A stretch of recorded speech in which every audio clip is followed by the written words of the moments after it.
bruxas. Foi assim, no ano de 2020, eu cheguei em São Paulo após passar 5 anos no campo missionário com o Mar e o Ri.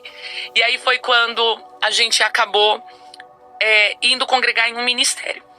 E aí quando eu fui congregar nesse ministério, me unir a esse ministério, eu fui primeiro culto de ceia, né? Porque ministro que não ceia no ministério, ele tá com problema. E aí eu fui tomar a Santa Ceia. Quando eu fui tomar a Santa Ceia, né, ou a ceia do Senhor... Foi um dia... Você estava recapitulando pra... Vamos lá. Pra galera entender, isso. Vai, vamos lá. Vamos lá, ó. No ano de 2020, na pandemia, eu fui congregar em uma igreja, me uni a um ministério. Quando eu uni a esse ministério, eu fui para participar do culto da Santa Ceia, que a ceia do Senhor, né? Que é o pão que representa a carne e o suco de uva que representa o sangue de Cristo. E você sabe que a Santa Ceia, você não se conecta apenas com Deus, mas você se conecta ao ministério. Tem gente que não sabe disso. Mas quando você participa da ceia do Senhor, você se conecta com o corpo de Cristo, mas você também se conecta com a igreja. Então, aquela igreja onde você congrega, ou a igreja onde você participa, isso daqui é muito forte. Isso daqui é entendimento de batalha espiritual. Aonde está isso aqui na Bíblia? Isso daqui são códigos, podcast.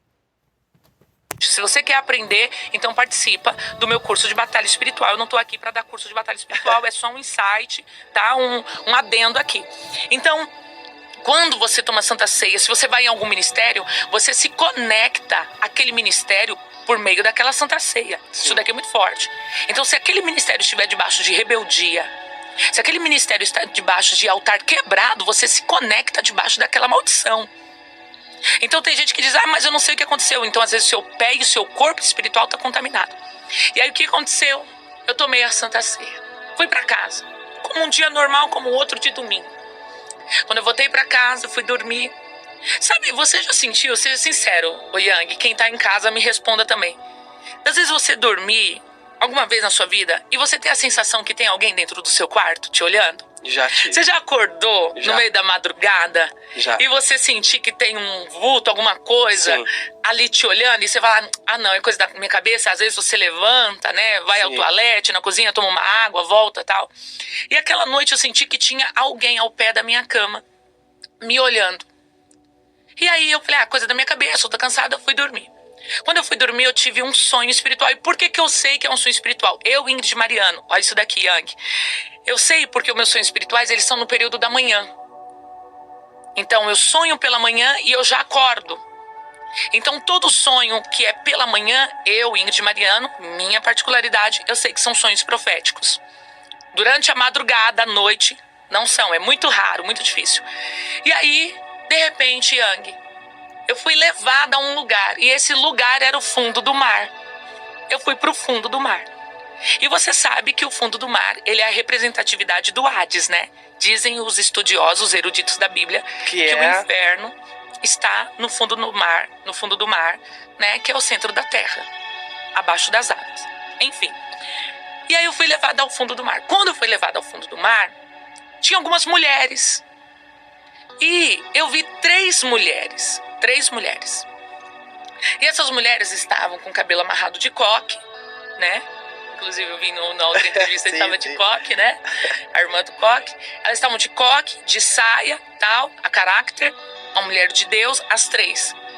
E essas 3 mulheres, elas começavam a repreender as outras mulheres que estavam em sua volta.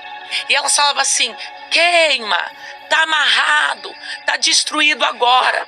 E nisso tinha uma mulher que ela estava amarrada. E ela desamarrava, ela se auto-desamarrava dentro do mar. Quando ela se desamarrava, ela olhava para uma delas, eram 3, para a primeira, e ela falava assim, missionária, você me amarrou? Pois agora quem vai amarrar você sou eu. Ela amarrava aquela missionária, e aquela missionária ficava amarrada. Daqui a pouco, ela ia para a segunda mulher. Ela falava assim, missionária, você falou pra gente se queimar, né? Pois agora quem vai ser queimada é você. Ela pegava, ela jogava um líquido naquela missionária E ela jogava o corpo da missionária como se fosse um papel no meio do mar, nas profundezas. E eu vendo tudo aquilo. Quando ela jogava, vinha um enxame de bruxas e comia aquela missionária. Aí ela ia para a terceira e ela diz: ah, missionária, então quer dizer que você nos repreendeu, né? Você quis nos calar, pois agora quem vai te calar somos nós. Ela virava aquela missionária de ponta cabeça e colocava a cabeça dela dentro de um formigueiro. E eu acordei desesperada. Foi quando eu acordei, o Espírito Santo me deu a direção. E ele disse: Ingrid, por meio da Santa Ceia, você teve uma conexão com o mundo espiritual. E dentro deste ministério tem bruxas. E elas já te identificaram. E elas já mandaram um recado para você. Que assim como elas fizeram com as outras missionárias que as identificaram, tentando destruir, elas farão com você. Yang, e eu falo como essa luz que nos ilumina. Aquele ano foi um ano muito desafiador para minha vida. Foi um ano que eu enfrentei batalhas, perseguições, ataques sobrenaturais. E dentro daquele ministério, eu entendi que era a voz profética, que é como identificado o ministério das mulheres, não é pastor, é missionário. Então, eu vivi uma perseguição. Por quê as bruxas? Porque tá falando do comando de feitiçaria. Tá falando do comando de encantamento. E bruxas existem de fato. E uma pena que as pessoas não acreditem. Falando do comando de encantamento. E bruxas existem de fato. E uma pena que as pessoas não acreditem. Sabe por quê? Porque quanto mais elas não acreditarem, mais o mal vai atuar e agir. Mas o Senhor está levantando um povo forte, um povo inteligente, dado no conhecimento e na interpretação, como foi o caso de Daniel. Daniel, ele viveu em uma nação totalmente de ocultismo, aonde tinha não somente obras da carnalidade, que é a Babilônia, mas como tinha todo tipo de perversidade satânica. E Daniel tinha o dom, que tanto que ele se sobressaía entre os magos da Babilônia. Então, Daniel, ele tinha um poder sobrenatural. Então, o significado das bruxas é que no mundo espiritual, o nível de principados e potestades já tinham identificado a unção que eu carregava. Tinham identificado a unção que eu carregava. Você tá entendendo? Já, yes. Porque eu vou falar uma coisa pra você, tá, Yang? E eu fecho aqui e eu jogo isso no teu peito e tu resolve.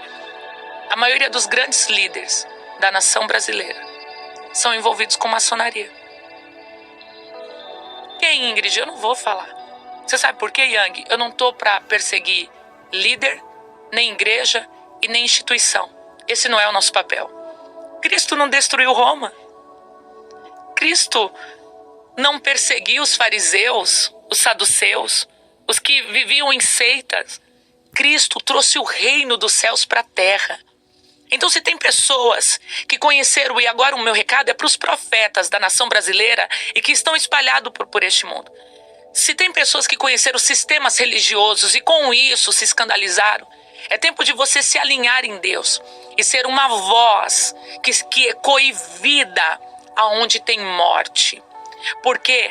Porque essa questão da maçonaria, dos Illuminatis, está atrelado há muito tempo. Vem da época de Nimrod, da época da Torre de Babel.